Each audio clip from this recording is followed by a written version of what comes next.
আমার মেয়ে তো অনেক শান্ত ছিল। একটা কথা বলবো, আমার নাতির প্রতি যেন সে সবসময় কেয়ারফুলি থাকে এবং আমার নাতির জন্য আপনারা বেশি বেশি দোয়া করবেন।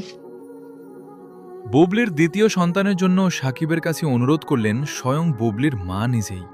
তিনি সাকিবের কাছে অনুরোধ জানিয়ে বলেন সাকিব যেন তার মেয়ে এবং নাতনির দিকে খেয়াল রাখেন, কারণ বিয়ের পরে একজন স্ত্রীর সবচেয়ে আপন হচ্ছে তার স্বামী এবং সন্তানের সবচেয়ে আপন তার বাবা মা।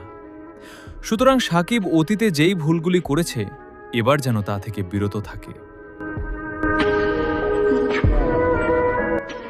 বুবলির কন্যা সন্তানের বয়স প্রায় ৩ মাস, কিন্তু এই দীর্ঘ সময় পেরিয়ে যাওয়ার পরেও স্বীকৃতি দেয়নি সাকিব খান। বুবলি তাকে ট্যাগ করে সবটা জানান দিলেও কোনো প্রতিক্রিয়া দেখায়নি সাকিব। এসব আলোচনার মাঝেই উঠে আসে বুবলির মায়ের এই মন্তব্যগুলি, যেখানে গুরুজন হয়েও সাকিবের কাছে তিনি অনুরোধ করছিলেন। একটা কথা বলবো, আমার নাতির প্রতি যেন সে সবসময় কেয়ারফুলি থাকে এবং আমার নাতির জন্য আপনারা বেশি বেশি দোয়া করবেন।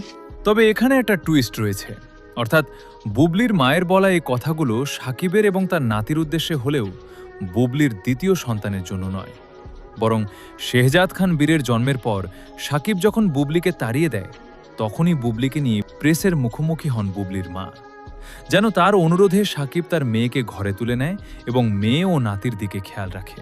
একটা কথা বলবো, আমার নাতির প্রতি যেন সে সবসময় কেয়ারফুলি থাকে এবং আমার নাতির জন্য আপনারা বেশি বেশি দোয়া করবেন। অতীতের সেই পরিস্থিতির সাথে বর্তমান সময়ের এই মিলকে আপনারা কিভাবে দেখছেন? বুবলিও তার সন্তানদের কথা ভেবে সাকিবকে এবার নিজের অবস্থান পরিষ্কার করবেন, নাকি অতীতের সেই ঘটনার পুনরাবৃত্তি আবারও দেখতে হবে বুবলিকে?